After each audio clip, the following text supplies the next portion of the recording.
Chapter 11, The Reparation. Acts chapter 9, Luke 19, 1 to 10. Reparation is necessary for experiencing the redemption.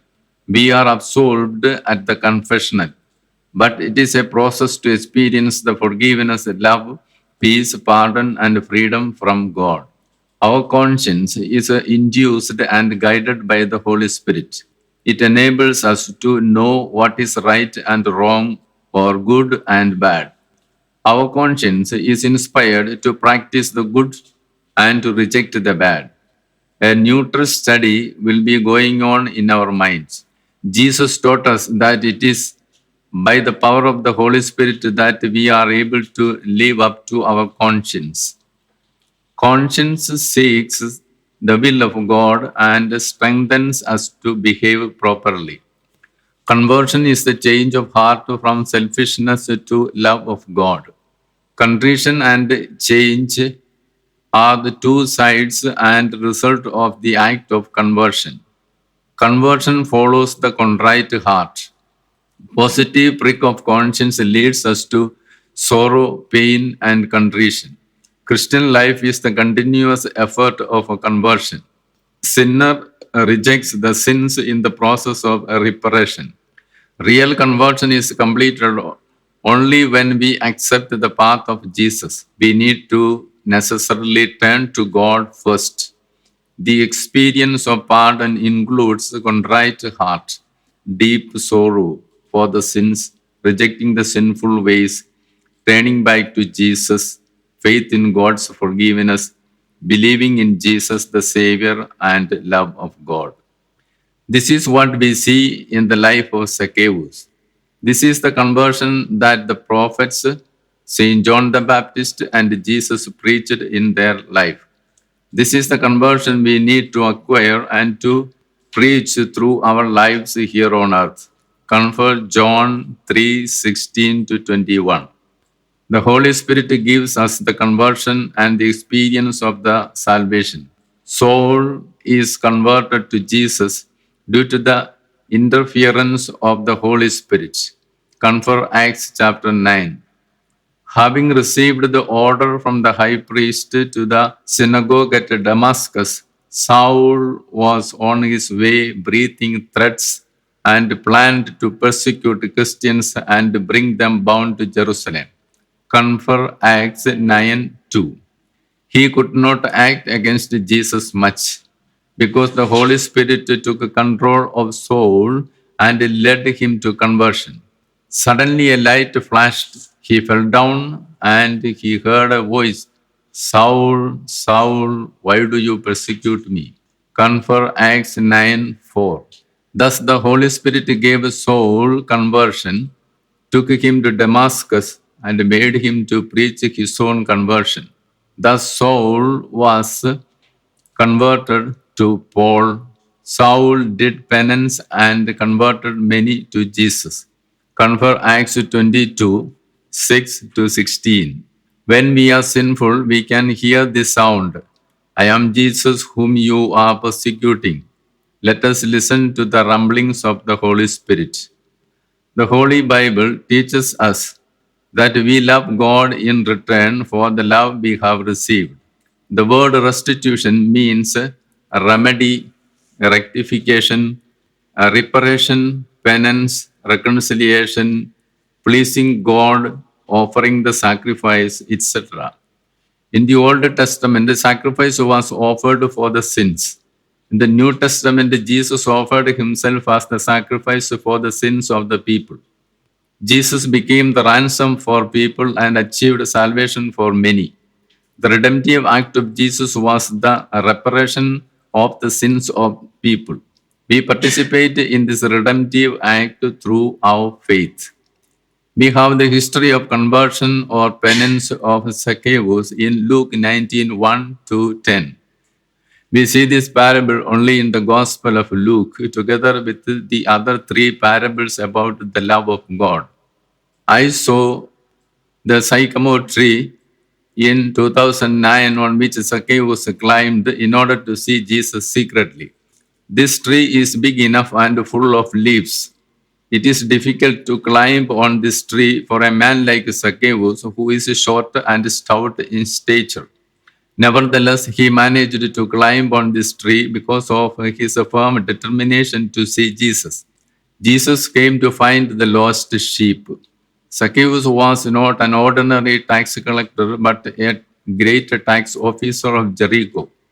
He might have bribed for getting this position too, and he had small agents to do the business appointed through the back door. He was the main tax collector for the Roman Empire. Actually, he had collected more money from the people in order to regain the money he had spent for the office. Actually, he worked for another country and not for his own. Naturally, people disliked him, so in him a traitor and suffered much. He collected the tax 5 times more than the actual amount.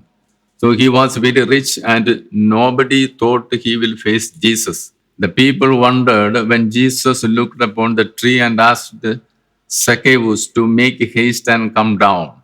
He might have blushed and sweated before Jesus and the people. Unbelievable it is. Jesus and Zacchaeus walked fast to his house as elephant and goat walking together. People did not like Jesus going for a dinner at the house of notorious tax collector. Confirm Luke 19:7. While walking behind Jesus, Zacchaeus might have been saying in his mind, Lord, have mercy on me, a sinner. In this modern world, who can say, Lord, have mercy on me, a sinner? Who will accept oneself as a sinner? We do not like to hear a sermon on sin even.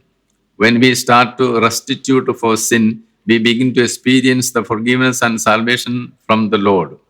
The Zacchaeus incident has two parts. Till now, we were on the first part. Here we come to the second part. Jesus was having his lunch at his house, but Zacchaeus stood on his ground and said to the Lord, Look, sir, I am going to give half of my property to the poor. And if I have cheated anybody, I will pay him back 4 times the amount. And Jesus said to him, Today salvation has come to this house, because this man too is a son of Abraham. Luke 19:8 and 9. If he does as he said, he should borrow more money in order to pay for 4 times. Surely he will be sealed as a pauper or bankrupt in a moment. Before he saw Jesus, Jesus saw the heart of Zacchaeus. This is a great truth.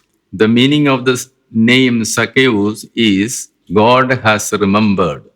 When we desire for Jesus, we will be remembered by him. He was very happy to receive Jesus into his heart and house. Thus Zacchaeus was converted and restituted for his mistakes. Then Jesus took the lunch and went away without showing his face to the media or the people around there. What happened in the heart of Zacchaeus is important. There was an examination of conscience before he climbed the tree to see Jesus.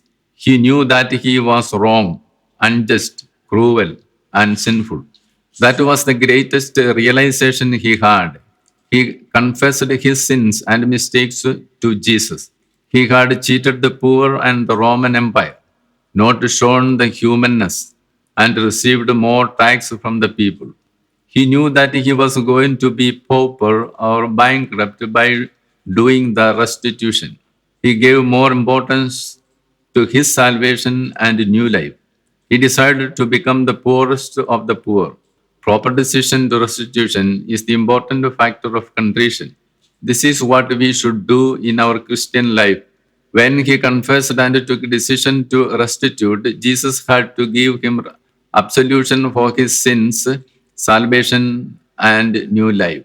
Let us do receive forgiveness, grace for new life, and salvation in our Christian life by doing likewise of Zacchaeus.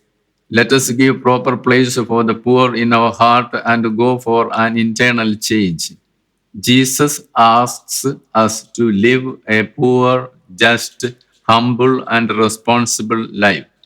One who comes to real conversion and do the restitution will not go back to the previous sinful life. Grace of God is enough for the new life in the Spirit and for the firm faith. Let us listen to the words of Jesus. Repent, for the kingdom of heaven is close at hand.